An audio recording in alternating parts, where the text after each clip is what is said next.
പ്രവാചകന്മാരെ സംബന്ധിച്ച് തന്നെ സഹാബത്തിനെ സംബന്ധിച്ച് അസ്ഹാബിക്കൽ നജൂം ബിഅയ്യിഹി മുഖ്തദൈതും ഹിതദൈതും. ഇതുവരെ അങ്ങനെയായിരുന്നു 20.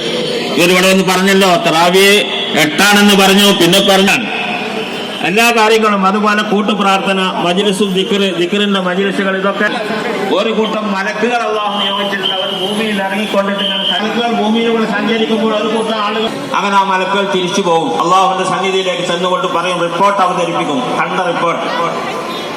ബുഖാരി ഇമാം, മുസ്ലിം ഇമാം വളരെ വ്യക്തമായിട്ട് എഴുതിയ ഒരു സംഭവമാണിത്. അങ്ങനെ ചെന്നിട്ട് തിരിച്ചിട്ട് അള്ളാഹുവിനോട് പറയും. അള്ളാഹു ചോദിക്കും, നിങ്ങൾ എവിടുന്നാ വരുന്നത്? ഞങ്ങൾ ഇന്ന സ്ഥലത്ത് നിന്ന് വരികയാണ്.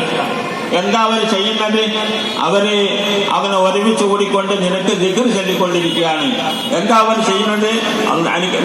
നിന്നെ സ്തുതിക്കുന്നു, നിനക്ക് തംജീദ് ചെയ്യുന്നു, തസ്ബീഹ് പറയുന്നു, ഇങ്ങനെ പറഞ്ഞുകൊണ്ട് നിന്നെ പുകഴ്ത്തിക്കൊണ്ടിരിക്കുന്നു എന്ന് പറയും. അപ്പം അള്ളാഹു ചോദിക്കാണ്, അവരെന്നെ കണ്ടിട്ടുണ്ടോ? നിന്നെങ്ങനെ കാണാനാ പടച്ചോനെ?